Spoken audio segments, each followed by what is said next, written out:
Lectura de la primera carta del apóstol San Pablo a los tesalonicenses. Hermanos, no queremos que ignoréis la suerte de los difuntos para que no os aflijáis como los hombres sin esperanza. Pues si creemos que Jesús ha muerto y resucitado, del mismo modo a los que han muerto, Dios por medio de Jesús los llevará con él. Esto es lo que os decimos como palabra del Señor.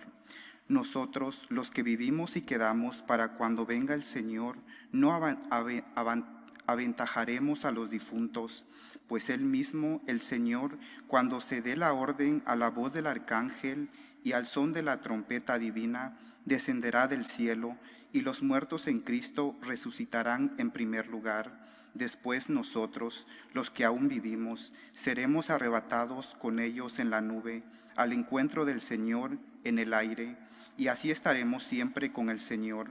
Consolaos pues mutuamente con estas palabras. Palabra de Dios. Te alabamos, Señor. El Señor llega a regir la tierra. El Señor llega a regir la tierra. Cantad al Señor un cántico nuevo, cantad al Señor toda la tierra, contad a los pueblos su gloria, sus maravillas a todas las naciones. El Señor llega a regir la tierra. Porque es grande el Señor y muy digno de alabanza, más temible que todos los dioses, pues los dioses de los gentiles son apariencia, mientras que el Señor ha hecho el cielo. El Señor llega a regir la tierra. Alégrense el cielo, goce la tierra, retumbe el mar y cuanto lo llena, vitoreen los campos y cuanto hay en ellos. El Señor llega a regir la tierra. Aclamen los árboles del bosque delante del Señor que ya llega a regir la tierra, regirá el orbe con justicia y los pueblos con fidelidad. El Señor llega a regir la tierra.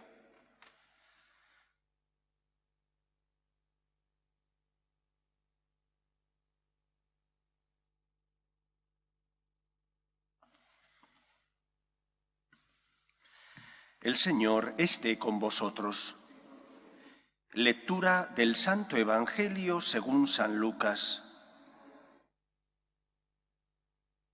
En aquel tiempo fue Jesús a Nazaret, donde se había criado. Entró en la sinagoga, como era su costumbre los sábados, y se puso en pie para hacer la lectura. Le entregaron el libro del profeta Isaías, y desenrollándolo encontró el pasaje donde estaba escrito: El Espíritu del Señor está sobre mí, porque Él me ha ungido. Me ha enviado para anunciar el Evangelio a los pobres, para anunciar a los cautivos la libertad y a los ciegos la vista, para dar libertad a los oprimidos, para anunciar el año de gracia del Señor. Y enrollando el libro, lo devolvió al que le ayudaba y se sentó. Toda la sinagoga tenía los ojos fijos en él. Y él se puso a decirles: Hoy se cumple esta escritura que acabáis de oír. Y todos le expresaban su aprobación y se admiraban de las palabras de gracia que salían de sus labios. Y decían: ¿No es este el hijo de José? Y Jesús les dijo: Sin duda me recitaréis aquel refrán: Médico, cúrate a ti mismo. Haz también aquí en tu tierra lo que hemos oído que has hecho en Cafarnaún. Y añadió: Os aseguro que ningún profeta es bien mirado en su tierra. Os garantizo que en Israel había muchas viudas en tiempos de Elías, cuando estuvo cerrado el cielo 3 años y 6 meses, y hubo una gran hambre en todo el país. Sin embargo, a ninguna de ellas fue enviado Elías, más que a una viuda de Sarepta en el territorio de Sidón. Y muchos leprosos había en Israel en tiempos del profeta Eliseo. Sin embargo, ninguno de ellos fue curado más que Naamán el sirio. Al oír esto, todos en la sinagoga se pusieron furiosos y levantándose lo empujaron fuera del pueblo, hasta un barranco del monte en donde se alzaba su pueblo, con intención de despeñarlo. Pero Jesús se abrió paso entre ellos y se alejaba.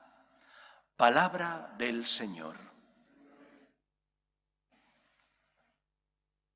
A lo largo de la historia de la salvación, el hombre, por regla general, siempre ha querido matar a Dios.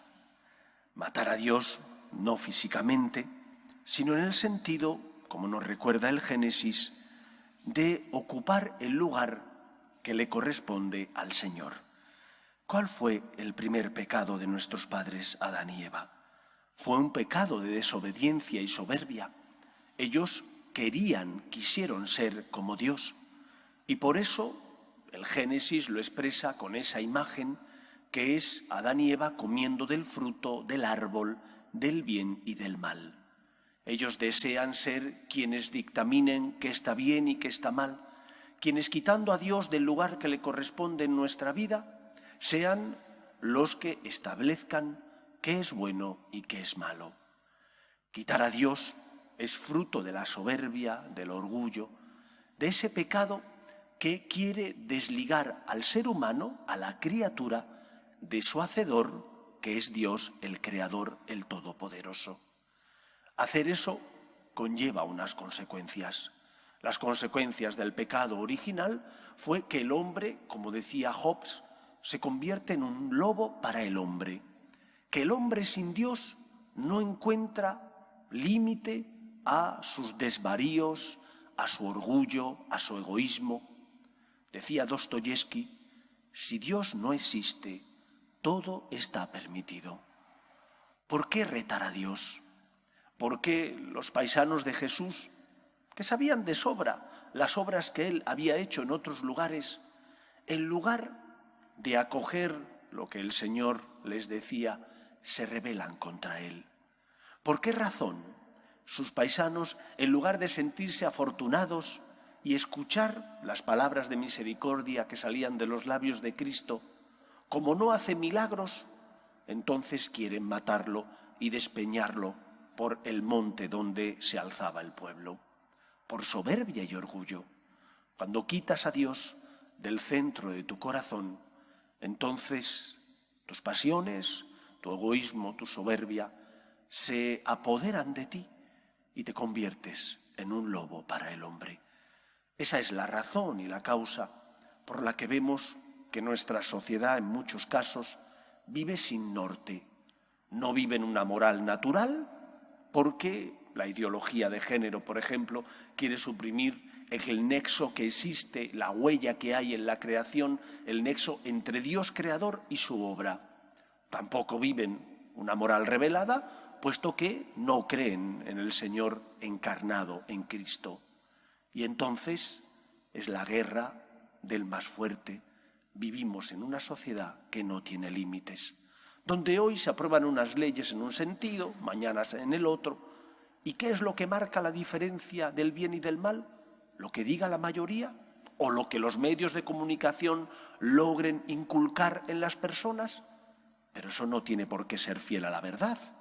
No hay una moral natural y mucho menos una moral revelada. ¿Qué es lo que tenemos que hacer? Primero, confiar en la gracia de Dios. En segundo lugar, luchar porque nosotros seamos fieles al Señor, dándole el lugar que le corresponde en nuestra vida.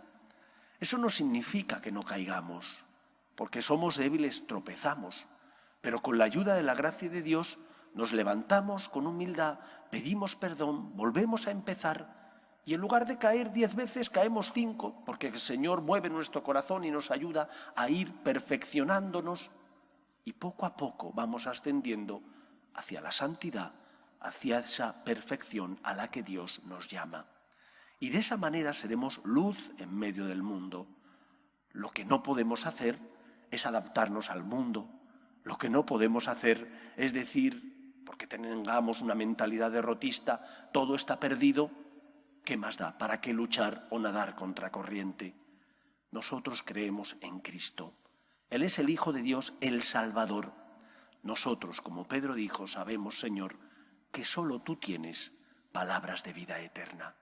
Y de esa manera iremos evangelizando, llenando nuestra sociedad con nuestro ejemplo y testimonio, siendo instrumentos del Señor, del amor de Dios, por la fidelidad a la verdad y la justicia, por la integridad de nuestras costumbres, por esa confianza y el testimonio que damos de que creemos y confiamos en el Todopoderoso, Él es el Señor, nosotros no somos más que meros siervos. Que el Señor nos ayude a nunca dudar del poder de la gracia.